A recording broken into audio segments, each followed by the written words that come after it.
Lee Van Cleef, born Clarence Leroy Van Cleef Jr. on January 9, 1925, in Somerville, New Jersey, emerged from modest beginnings to become one of the most compelling presences in 20th-century cinema. His early life, marked by discipline and resilience, foreshadowed the stoic authority that would define his screen persona. Serving in the United States Navy during World War II, Van Cleef developed an emotional restraint and toughness that later became central to his craft, enabling him to convey depth, menace, and complexity without superfluous dialogue or flamboyant expression. After the war, Van Cleef gravitated toward acting almost by chance. His striking, angular features, high cheekbones, hawk-like eyes, and a lean frame did not conform to the conventional mold of a Hollywood leading man in the 1950s. Instead of limiting him, these characteristics became his defining asset. Hollywood quickly recognized that Van Cleef could embody menace, moral ambiguity, and psychological intensity with a subtlety that few contemporaries could match. He began his career predominantly cast as villains or hard-edged supporting characters, frequently dying memorably on screen, yet leaving audiences with a lasting impression that belied his often brief appearances. Van Cleef's breakthrough came early in 1952 with High Noon, in which he portrayed one of the relentless outlaws threatening Gary Cooper's Marshal. Though his role was relatively small, his presence was electrifying, silent, watchful, and intimidating. This performance established the template for much of his early career, which included roles in seminal westerns such as Shane, 1953, and The Big Combo, 1955. Within these films, he inhabited the darker fringes of society, gunmen, enforcers, and criminals whose intentions and emotions were conveyed through nuanced physicality and piercing stares. Despite his growing reputation, Van Cleef faced a significant career setback in the late 1950s following a severe car accident that left him with a permanently damaged knee. The injury restricted his mobility and led Hollywood producers to hesitate in casting him, especially in physically demanding roles. For a time, his future appeared uncertain, and the trajectory of a promising career seemed stalled. Yet, Van Cleef's resilience endured. He continued working, embracing television roles and lower-profile projects while waiting patiently for an opportunity that would redefine his legacy. That opportunity arrived in the mid-1960s, not in Hollywood, but in Italy. The visionary director Sergio Leone recognized Van Cleef's unique presence and cast him as Colonel Douglas Mortimer in For a Few Dollars More, 1965. Here, Van Cleef was no longer a mere villain or supporting actor. He became a commanding presence, his intelligence and emotional depth equal to that of Clint Eastwood's titular character. As Mortimer, Van Cleef imbued the spaghetti western genre with a refined sophistication, quiet sorrow, and moral complexity, elevating a genre often dismissed as formulaic. Van Cleef's subsequent performance as Angel Eyes in Leone's The Good, the Bad, and the Ugly, 1966, cemented his status as one of cinema's greatest antagonists. Rather than resorting to flamboyant villainy, he played Angel Eyes with a cold, calculating, and methodical ruthlessness that made his cruelty all the more unsettling. Each glance, gesture, and measured line transformed simple dialogue into palpable threats, creating a villain whose presence lingered far beyond the screen.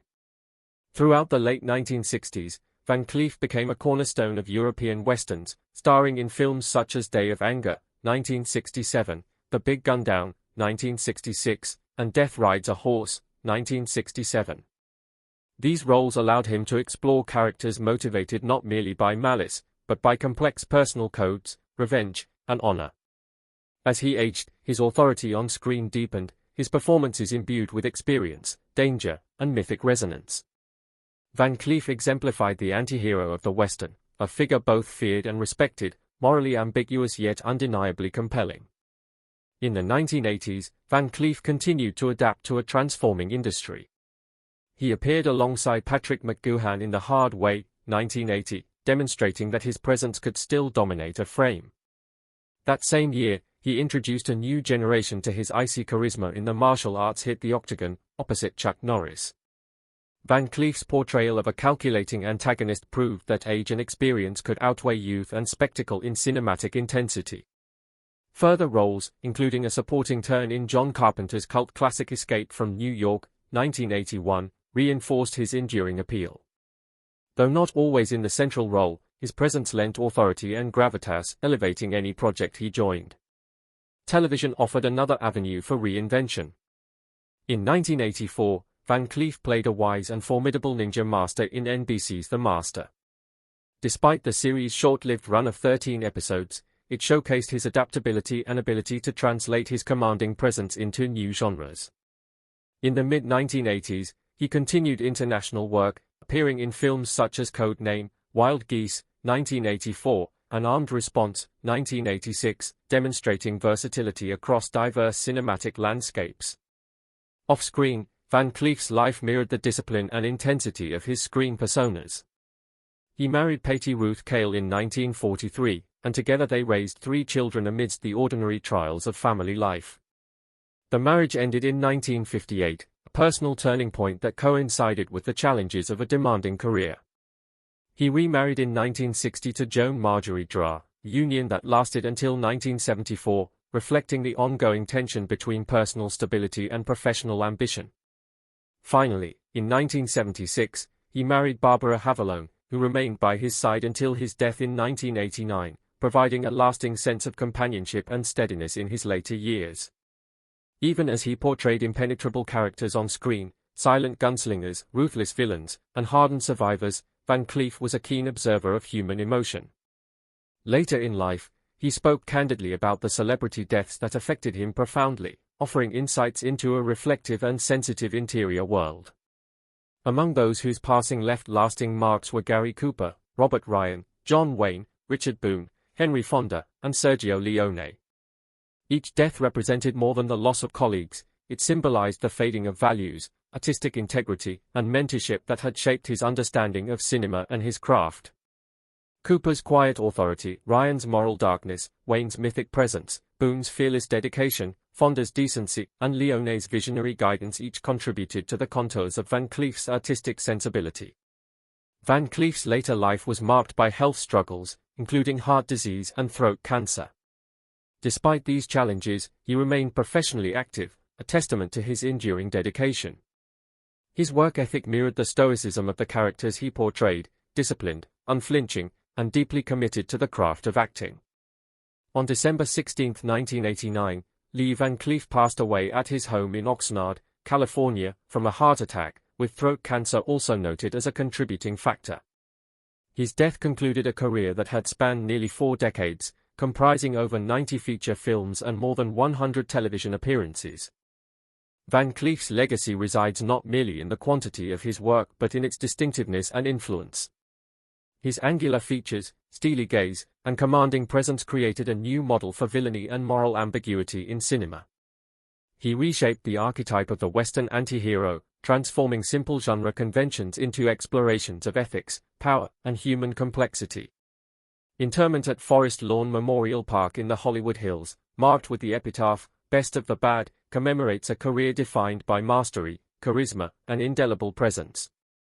Lee Van Cleef's life illustrates the interplay between personal resilience, professional innovation, and cultural impact.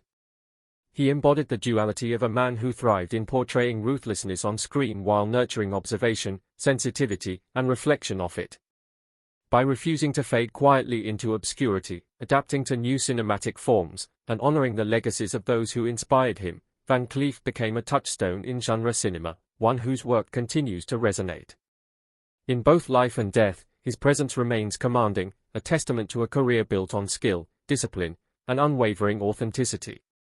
The legacy of Lee Van Cleef endures not only in the films he shaped but in the way he demonstrated that a singular, unconventional presence could redefine heroism, villainy, and cinematic authority. Lee Van Cleef's artistry reached its fullest expression during his European sojourns, particularly within the spaghetti western genre, where he transcended the limitations imposed by Hollywood's early typecasting. Unlike the constrained villain roles he initially inhabited in 1950s America, Van Cleef found in Italy the opportunity to explore the psychological complexity and moral ambiguity that would come to define his career. In For a Few Dollars More, 1965, his portrayal of Colonel Douglas Mortimer revealed a performer capable of conveying intelligence, sorrow, and lethal precision simultaneously. With minimal dialogue and a careful economy of gesture, Van Cleef demonstrated that menace and authority could arise from restraint, subtlety, and deliberate stillness, rather than the overt theatrics often associated with villainy. Van Cleef's subsequent role as Angel Eyes in The Good, the Bad, and the Ugly, 1966, further cemented his reputation as a master of controlled malevolence. Here, he transformed the archetype of the cinematic villain. Angel Eyes is calm, calculating, and methodical, a figure whose cruelty derives not from noise or chaos but from unyielding psychological precision. Through measured speech, a piercing gaze, and a deliberate physical presence, Van Cleef imbued a seemingly archetypal character with chilling realism, creating a model for antagonists that continues to influence filmmakers and actors to this day. His European westerns also allowed Van Cleef to inhabit roles that blurred the boundary between hero and villain. In Day of Anger, 1967, and Death Rides a Horse, 1967, he played men governed by codes of honor, vengeance, or moral principle, rather than mere malice. These characters exemplified the anti-hero, complex, often flawed, yet compelling in their ethical and emotional depth. In these roles, Van Cleef demonstrated that true narrative power lies in the tension between character and context, between personal motivation and moral ambiguity. He elevated the spaghetti western from mere entertainment to a medium capable of exploring profound ethical and psychological themes. Central to Van Cleef's effectiveness was his understanding of cinematic presence as a semiotic tool.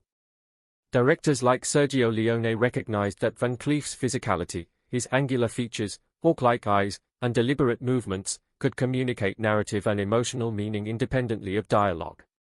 Leone's casting of Van Cleef was an acknowledgement of the actor's ability to embody tension, history, and moral complexity visually, making him an essential collaborator in the construction of cinematic meaning. In this sense, Van Cleef exemplifies the actor as both interpreter and instrument of the director's vision, a performer capable of transforming subtle physicality into narrative and thematic resonance. Van Cleef's adaptability extended beyond genre and geography. By the 1980s, he had successfully transitioned to contemporary action and thriller films, demonstrating that his authority and menace were not confined to period westerns. In The Octagon, 1980, he held his own opposite Chuck Norris, embodying a calculating and ruthless antagonist whose threat derived from intellect and composure rather than spectacle alone. Similarly, in Escape from New York, 1981, his supporting presence lent credibility and gravitas, illustrating that even outside the leading role, Van Cleef could elevate a film through sheer screen authority. Critical assessment of Van Cleef's style highlights his economy of expression, psychological insight, and mastery of subtle physicality. Unlike actors who relied on exaggerated gestures or overt aggression, Van Cleef conveyed menace and complexity through small, precise choices, a glance, a pause, or a slight shift in posture. This subtlety created an enduring screen presence, one that suggested depth, experience, and moral tension, transforming archetypal villains and antiheroes into fully realized human beings. Van Cleef's personal life and resilience mirrored these professional qualities. His experiences, military service, injury, the balancing of family responsibilities, and persistent health challenges, imbued him with discipline and patience, qualities reflected in the controlled intensity of his performances. Even in confronting the deaths of colleagues and mentors, such as Gary Cooper, Robert Ryan, and Sergio Leone, Van Cleef displayed sensitivity and reflection, revealing a man who recognized the human costs of artistic endeavor and the significance of mentorship and integrity in shaping one's craft. Ultimately, Van Cleef's legacy lies not only in the roles he inhabited but in the influence he exerted on cinematic storytelling. By demonstrating that villainy and heroism can coexist with moral ambiguity, psychological depth, and visual subtlety, he reshaped audience expectations and inspired generations of actors. His work bridged classical Hollywood traditions and modern approaches to character, emphasizing interiority, ethical tension, and nuanced presence.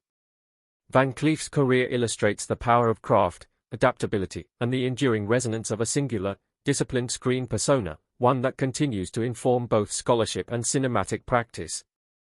Lee Van Cleef's career, spanning nearly 4 decades, exemplifies the fusion of craft, presence, and resilience.